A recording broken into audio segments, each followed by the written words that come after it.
Oliver from Rugby League, in my opinion, here, and welcome back to Five in the Bin, the second instalment. I'm here with the Final Whistle boys, Fyfie and Dale. First and foremost, thank you guys. They're letting me use their gear today, so hopefully this sounds a bit better than the last episode, and that's all down to Fyfie and Dale. So first of all, Fyfie, how are you?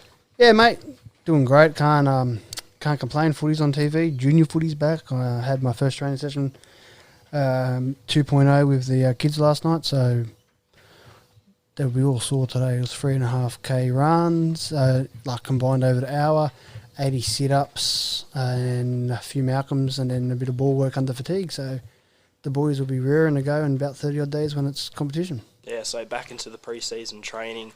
Dale, how are you, man? Yeah, good, mate. A bit cold out here in the west. It's getting cold now. We're going into winter, so but no, all good. All good here. Footy's back, and we're ready to jump into this Five in the Bin.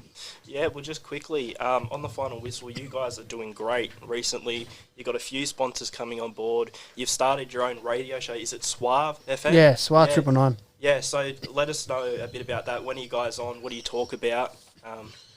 Well, at the moment, we're just talking a bit about Rugby League, the NRL, just because there hasn't been too much Junior League. We focus on the Junior League side a bit more than normal. We're going to have Junior League clubs in focus. We would talk about whatever results that have come from the week, where we're going to go and watch a game this week at. We're going to try to get around to a few games this year. I know that COVID will probably hamper that to a certain degree at certain grounds, but we're going to try to get out there and help promote Junior Rugby League, and that's what the show's for. It's every Saturday morning 8am to 9am on SWA 999, so that's 99.9 on your radio dial. If you happen to be out of the Sydney area, there are apps on your Android and your Apple phone where you can download and listen. Well, that's awesome. Let's get into these pieces of trash, as I like to call them anyway. These offerings, just things that you want to see out of the game of rugby league. As I said, pieces of trash. What's your first piece of trash, Fyfie? First piece of trash is the media bashing that the mainstream media tend to like to do on players. Whether the old saying is you're innocent until proven guilty, and you shouldn't be reported about. The biggest one was Buzz the other day. Literally 2 hours after Josh Reynolds, supposed failed roadside, test, and that he had already broken the news. And then, Josh Reynolds, again, had to come out and defend himself. He had to defend himself over the off-season with the other stuff. And then now he had to come and defend this stuff as well. And then he finally got back on the field last week. So, it's been very, very hard and in terms of, his off-season.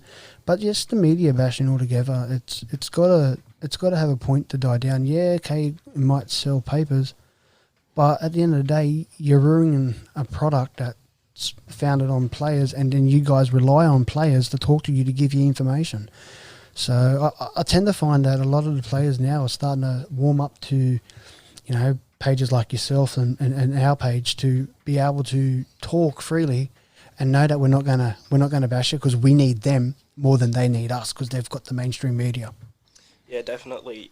When talking about media bashing, a recent example sort of comes to mind, and it's more something that was stupid, right? Obviously, Daniel Vito, former rugby league player, recently made his wrestling debut for WWE, and he lost the match because he's a new guy coming in. And I remember seeing the Courier Mail, they put on a headline on their website saying, Daniel Vito gets obliterated in WWE debut, and you sort of sit and think, and it's like, well, he was doing his job. He was supposed to. Like, they try to make this headline to, make it a negative, when it wasn't really necessary. They could have just said he makes his wrestling debut. People would have been fine with that. Exactly. They would have got the same feedback for that. And especially, I guess, because it was wrestling too. Like, he was probably supposed to get beat up. It's not like he did anything wrong. So it's just stuff like that. When it gets to that level, you sort of see that, I guess, it gets a bit stupid and it goes a bit too far. What's your take on it, Dale? Yeah, I actually saw that headline and actually laughed at it, and then it was good that Vito come out and it was like, got smashed in my NRL debut and it got smashed in my WWE debut. So he took it as a bit of, a bit of banter, the throwback at the media.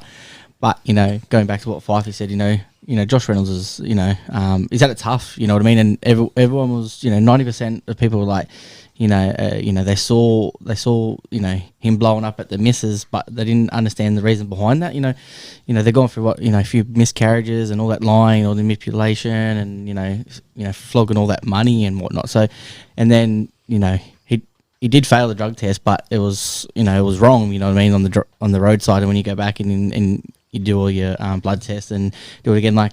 Everything does fail. Like technology, this could turn off any second now, and we won't know it's not recording. You know what I mean? So, but then you can even talk about, you got the Aaron Molan thing that came out the other week. Yeah. So, I feel when you go for a uni and you study journalism or media, that I feel that they maybe just be like, you got to always find the negative instead of the positive. And I feel, when Fyfie and I, made the final whistle, that we put that stamp on that. We're not going to advertise anything negative about rugby league. Everything's going to be the positive, anything that's on the field. So anything off the field drama, that's all that bullshit the media tried to get a story out of.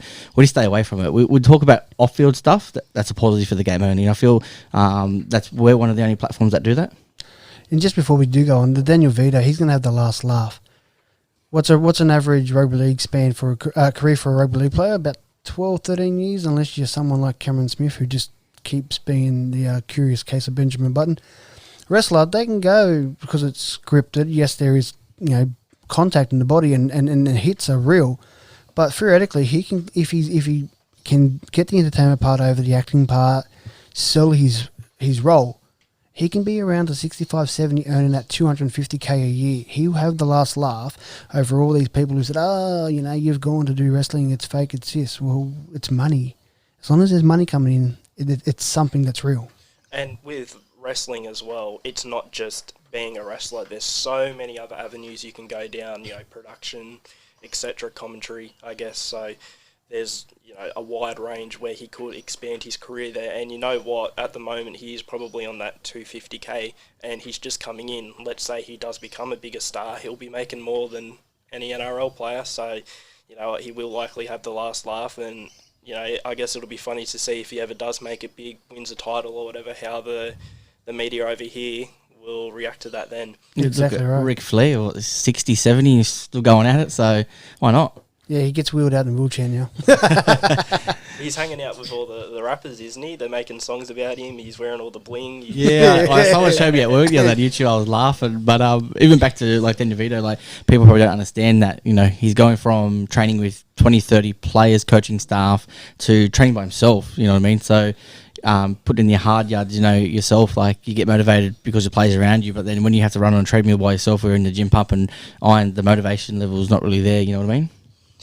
Yeah. Well, Dale, your first piece of trash. My first piece of trash would be let's take 1 point each at 80 minutes when there's a draw. I feel that we're getting too Americanized and has to be a result. You feel for these teams that these players that give they run for 200 meters, do 40 tackles, give everything, and then you look at Ben Hunt, 2015, drops the ball and JT wins the grand final. I feel golden point comes in for when you need a result. I feel after 80 minutes, if I was a coach, I was a player, I'll be happy taking that point. You look at the Newcastle Knights and the Penrith Panthers game the other week. There's no if the Penrith come and win in golden point, you're as a Knights fan, you're spewing because you come back for 14-0 down, you got 2 on the bench, and then you suffer that way, sort of thing. But then you Penrith lead 14-0, and then you give everything, and then you let them back in, and then the minor error might cost you 2 competition points. But if you've got that draw, you maybe might be able to sneak into the 8 at the end of the season, sort of thing. So I'm happy take 1 point each, and then if you need a result in semi-final, golden point or golden try, however you want it. Fyfie, what's your take? Yeah, I like that. I'd keep it as what Dale said. After 80 minutes, it's a draw and you get a point each. And I'd further go in semi-final, grand final, down to how Canterbury Cup had last year. 10 minutes of extra time. It doesn't matter if you score a field goal or you kick a try, or score a try with the goal that, you play for that 10 minutes, and at the end of that 10 minutes, that's a score. Because, you can have golden point, and all that just eventuates again is a field goal-a-thon. Having that extra 10 minutes of football at the end of your 80 minutes is a draw, it means that you've got to be on for that 10 minutes, not just for the 4 minutes or the 3 minutes until the field goal's kicked or a try scored. You're on for that extra 10 minutes, and then it gives more back to the fans to cheer for that whole 10 minutes.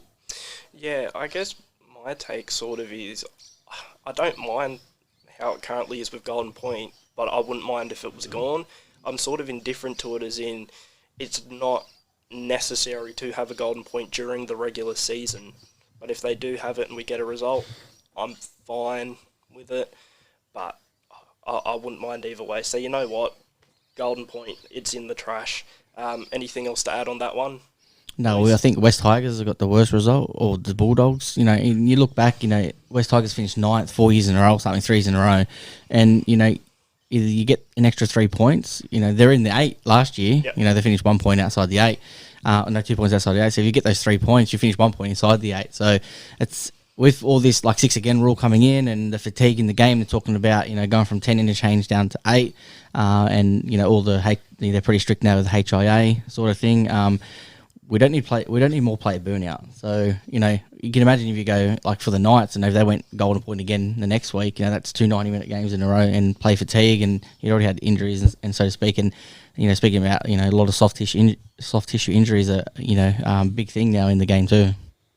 Yeah, good. Anything else to add, Fyfie, on that one? Pretty sweet with that one. All right, sweet. Your second piece of trash. Well, my second piece of trash has already been put in the bin by Mr. Peter Valandis, going back to one referee. That's what it should have been for a long time. I'll probably add in touch goal referees to that, to what he's done so far with the one ref. But mine comes from from this year, actually, from the restart with no crowds. They've put the fake crowd on. Yep. I don't know how many times, and you had Parramatta up there, up against Broncos, and the crowd was cheering for when Parramatta scored. Yep. That would never happen in a full stadium of fans at Suncorp, and so wouldn't have happened with the Roosters as well. Actually, the Bronco fans would have got up and walked out. So look, I like the bit of fake crowd there, but it's got to be relative to the home team. If the home team's getting beat, you don't want to be hearing cheer after cheer after cheer for the opposition side. You want a bit of a ref is a wanker, or bullshit calls, like the calls that generally come out on the game. Get him on side, ref. Yeah, just normal stuff. So the fake crowd with the away team getting a cheer for a try. I didn't really mind it at first. At times it was really good, and you'd sort of forget there wasn't a crowd there. But it gets to a point, you get sort of halfway through the game, a little bit further than halfway through, and it just becomes repetitive. It's like the exact same noise at the same time. Yeah, so, it's on loop. Yeah. And there's no booing there because we can't have anyone booing. Yeah.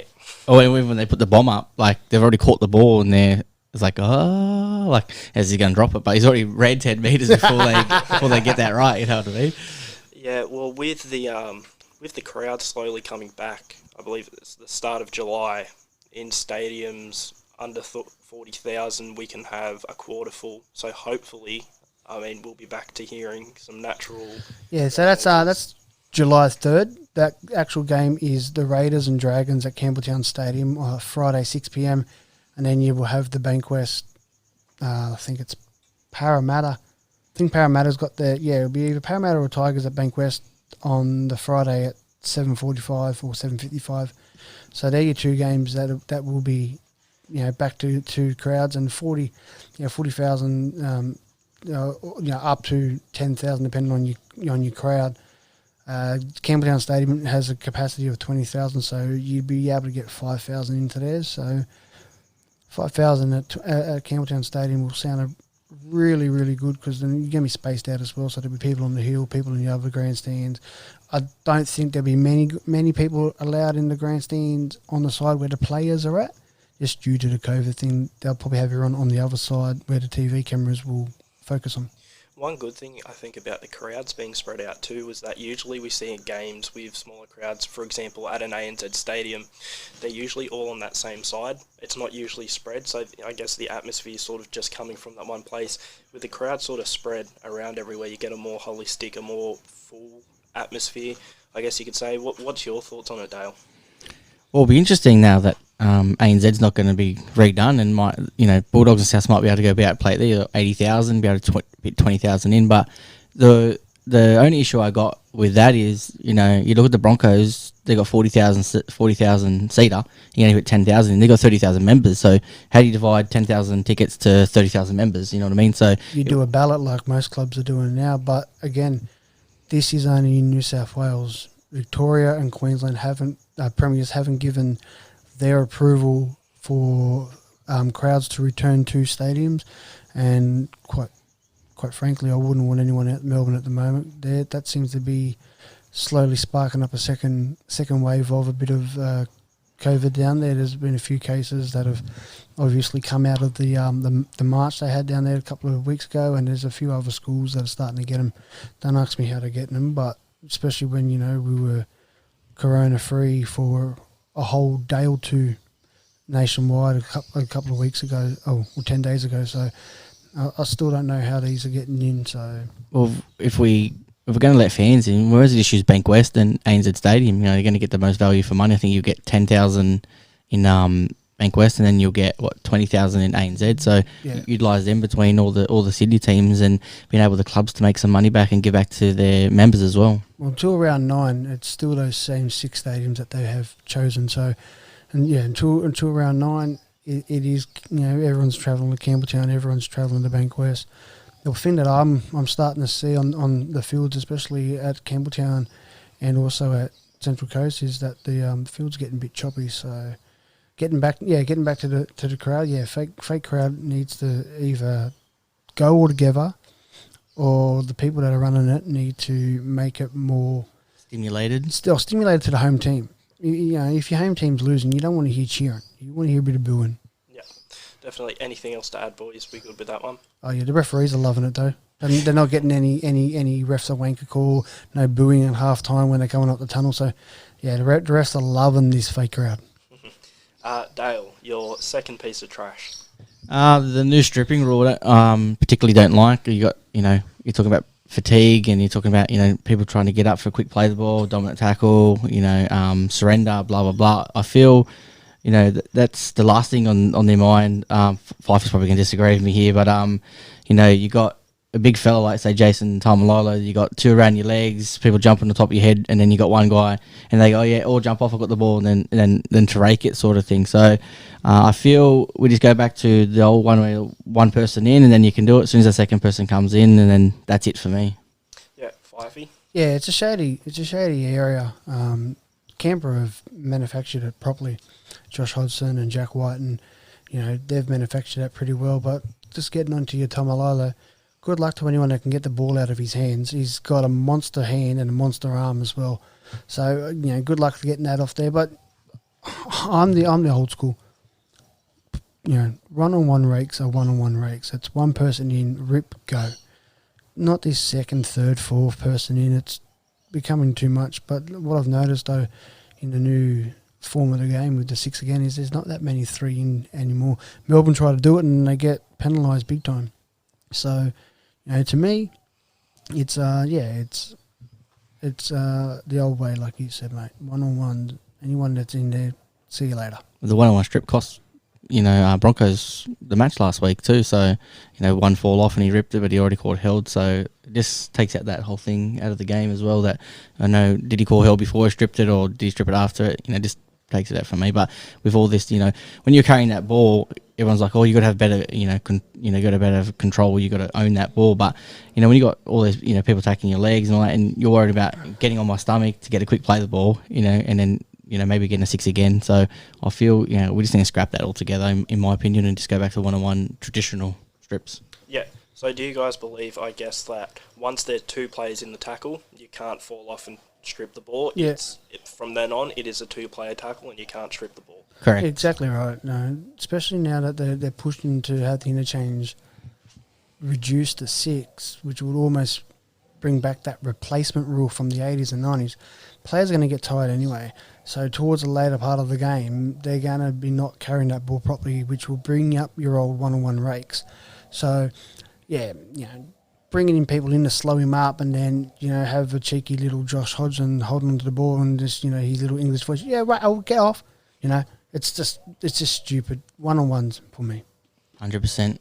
Awesome. Well, I believe you guys have got sort of a combined something you want to bring out of the trash. So something that you guys are passionate about, that a lot of people are passionate about. I know I am about seeing it.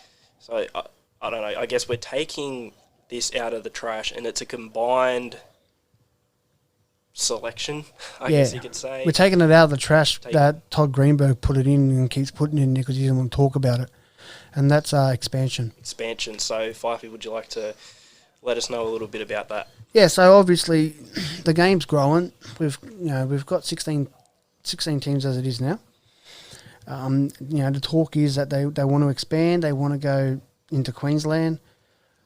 I feel that you can't go into Queensland until you go to WA again. You need to go to WA. You want to call yourself the National Rugby League. You can't call yourself the National Rugby League if you're not nationally involved. Yeah, you're nationally involved down in the grassroots level, but you need to have a team. Where do talented Western Australian players go after they reach SG Ball? They don't go anywhere. AFL. Well, if AFL wants them, otherwise they just go up and try out. They try in the Pilbara area up north, or they play in the local Perth competition, or they pack their bags and try to luck over on the eastern seaboard. If they don't go to the NRL, if the NRL don't go to WA in this next TV rights deal or the expansion, I'm going to start calling it the ESRL, the Eastern Seaboard Rugby League. It's time that they go nationally. We've got New Zealand for Pete's sake. Well, they've been around 95, haven't won anything yet. They should be by now. They've got the whole country, and then they come and get the expats from Australia to go and play over there too. It's time to go to WA. It is. They've got Optus Stadium that sells out. They've got their own NIB Stadium that sells out every time a game goes there. There's no rugby union there. Western Force is not there anymore. They're back now under the new... They're back, but they're on the Eastern Seaboard, and that's only for this year. There isn't any license for next year back at home.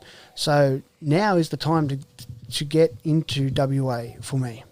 I couldn't agree more. I've been very vocal about this on my page.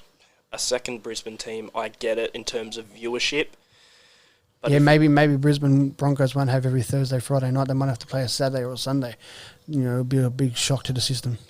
It'll be one Thursday, one Friday, and you know it will. Like they'll both. Without a doubt.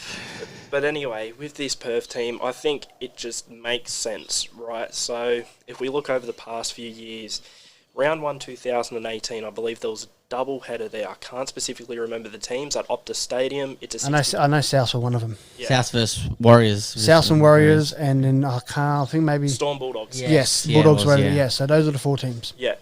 60,000 seater stadium, 30,000 plus in the stands for a rugby league game, and I can guarantee you that. And that wasn't even at a rectangle ground. That was at a round ground.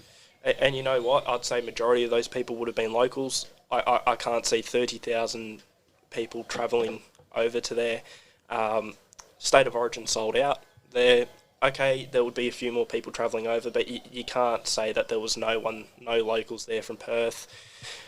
People who are against Perth getting a rugby league, an NRL team, one of the arguments they use to me is that the Nines didn't do too well last year. Look at the World Cup Nines at Parramatta. It did about the same. Yeah, 13,000. Yeah. I think that just comes down to marketing, I feel, anyway. They got the whole marketing wrong too. But you look at it this way. Go over to Perth, it opens up another live time slot on a Saturday. So on a Saturday, you can have... 4 games. You have your 3 p.m. or you can drop you can have you have 4 games. So you have your 3 p.m. game over here in Penrith, 5:30 North Queensland, 7:30 Melbourne, and then you got a 9:30 live game over in WA, and then you can do that with Friday as well. You can have your 6 o'clock game.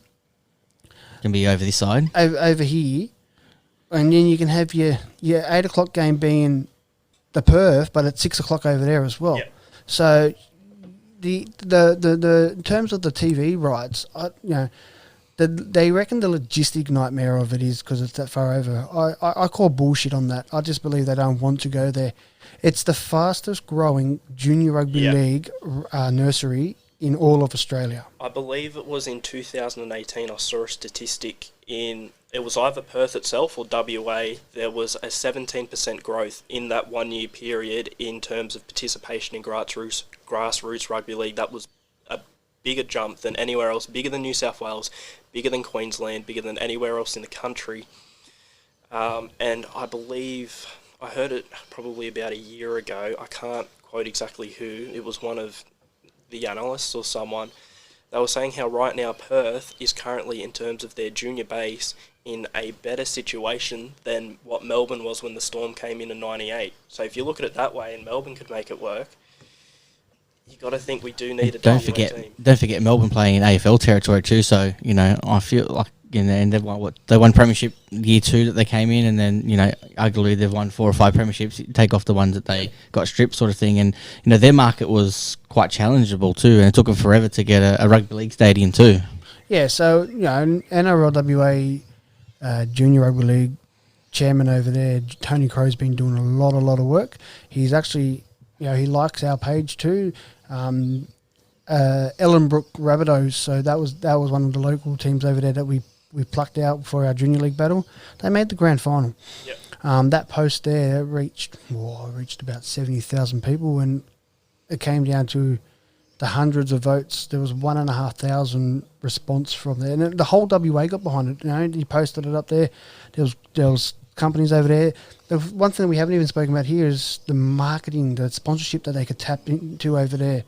You got all your mining companies over there, Westtrack, where Kmart's head office, West Farmers, is located in WA, and they do Kmart, the My Car Tyres, Coles. So there is an abundance worth of marketing over there, and then that way it'll give the SG Ball side over there something to work towards, and then they might be able to give themselves a Harold Matts, so for me that's where we've got to go. I get the second Brisbane team. I would have gone Redcliffe Dolphins or maybe an Ipswich Jet, but Redcliffe Dolphins recently just linked up with Warriors, so that would almost put their bid for the NRL out of reach. Well, just on that, the East Tigers have recently filed for the trademark for the Brisbane Firehawks if they get into it. And you know what? I sort of hope they do over the Bombers, just because they sort of have that established fan base, although it's not massive. And they will be sort of changing their identity a bit. They at least they're established. They come from a history which would help a bit in terms of crowds. But either way, it's mainly Channel 9 wanting the extra viewership ratings. And you know what? If Channel 9 wants a second Brisbane team, you'd think, because what you were talking about before, the scheduling, Fox would really want a Perth team for Saturday nights. So, exactly right. Fox League should say, if Channel 9 bidding for this and getting behind this second Brisbane team, well, we want a team over in Perth. And I'll just give my last point as well on advocating for a Perth team. Another argument a lot of people say is, they'll have to travel, over 3 hours every second week. They can't be successful. They'll be fatigued. The West Coast Eagles won the AFL in 2018.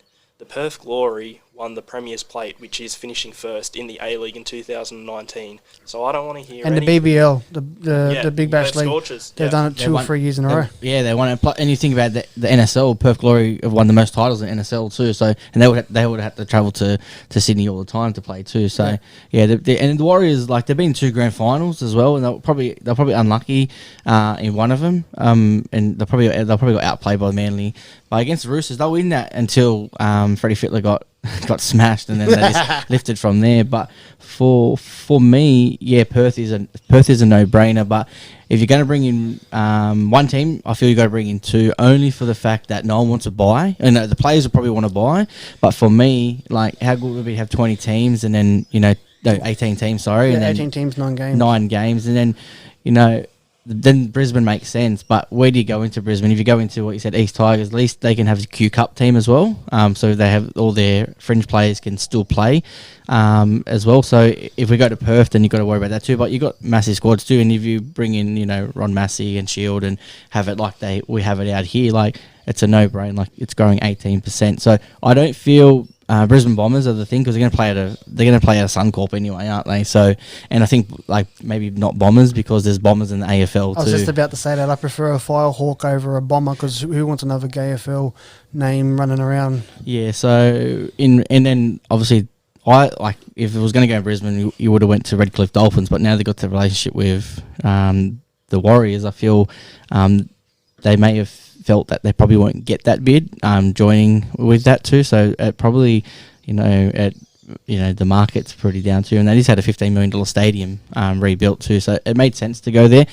But for, it'd be good for the Broncos to challenge, because they're trying to tap into, they got practically the whole state, in that catchment area. It's, it's 10 hours to North Queensland and, was it 3 hours to Gold Coast? No, about an hour and a half to Gold Coast. So, and then they're already tapping into the Gold Coast market now, sort of thing. So, and they'll challenge them because they won't just be able to have free reign up there, and it'll be quite challenging to them too as a club and as a recruitment too. So it'll be great. So if you're going to go one, you got to go two because the players will probably.